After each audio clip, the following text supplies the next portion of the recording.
अभिलाषा, एक तो चुनाव की बात है और दूसरी बात यह है कि शायद ये कवायद अगर पहले से हुई होती तो बुंदेलखंड उस बदहाली की हालत में न पहुंचा होता जहां पे आज खड़ा है। मुझे याद है 2012 में जब ये सरकार बनी थी उसके कुछ दिन बाद ही जलपुरुष राजेंद्र सिंह आए थे और मैं उनके साथ था उस मुलाकात में मुख्यमंत्री से, और एक विस्तृत कार्य योजना लेकर के आए थे वो। और तब ये बात कही जा रही थी कि सूखे की आहट आनी शुरू हो गई है और कुछ बुनियादी संरचनाओं के ऊपर काम होना जरूरी है। मुख्यमंत्री ने निर्देश भी दिए, आश्वासन भी दिया, अधिकारियों को भी कहा, योजना बनाने के लिए भी कहा, लेकिन पता नहीं क्या हुआ कि 2 साल तक बिल्कुल सन्नाटा रहा उस मामले के भीतर।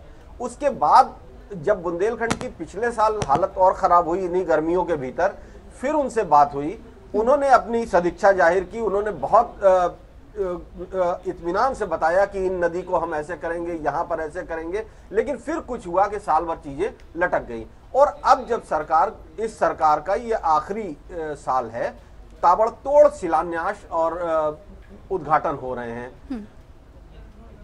अब ये देखने की बात है कि ठीक है, चुनाव आ रहा है, आपने लोकार्पण किया, आप दौरे भी लगातार कर रहे हैं। मुख्यमंत्री पिछले हालिया दिनों में आप देखें तो कभी महोबा, कभी ललितपुर आज थे, तो वो दौरे भी तेज हुए हैं और निश्चित तौर पर ये मान लेना चाहिए, एक बार उनको ये एज देना चाहिए कि वो चाहते हैं कि बुंदेलखंड के हालात बदलें। लेकिन आज शुरू होने वाली परियोजनाएं कब पूरी होंगी?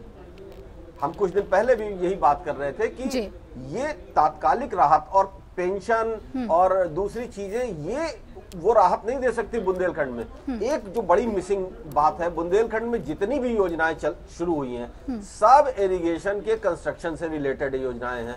बुंदेलखंड के पशुओं की हालत इतनी खराब है, अन्ना प्रथा वहां पर होती है जहां पशुओं को टीका लगा के महिलाएं खुला छोड़ देती हैं कि जाओ अब हम तुमको नहीं देख सकते। पशुपालन विभाग की एक भी बड़ी योजना हम नहीं देख रहे हैं। हालांकि आज मुख्यमंत्री ने एक चीज कही, जरूर थोड़ी सी उम्मीद बधी कि हम पशुओं के चारे के लिए कुछ जल्दी व्यवस्था कर रहे हैं। लेकिन बात यह है कि अब जब चीजें पानी जब सर से ऊपर आ रहा है तो चुनावी लाभ मिले ना मिले वो सवाल नहीं है। सरकार का काम होता है बराबर दृष्टि से चीजों को देखना और समय रहते तैयारियां करना।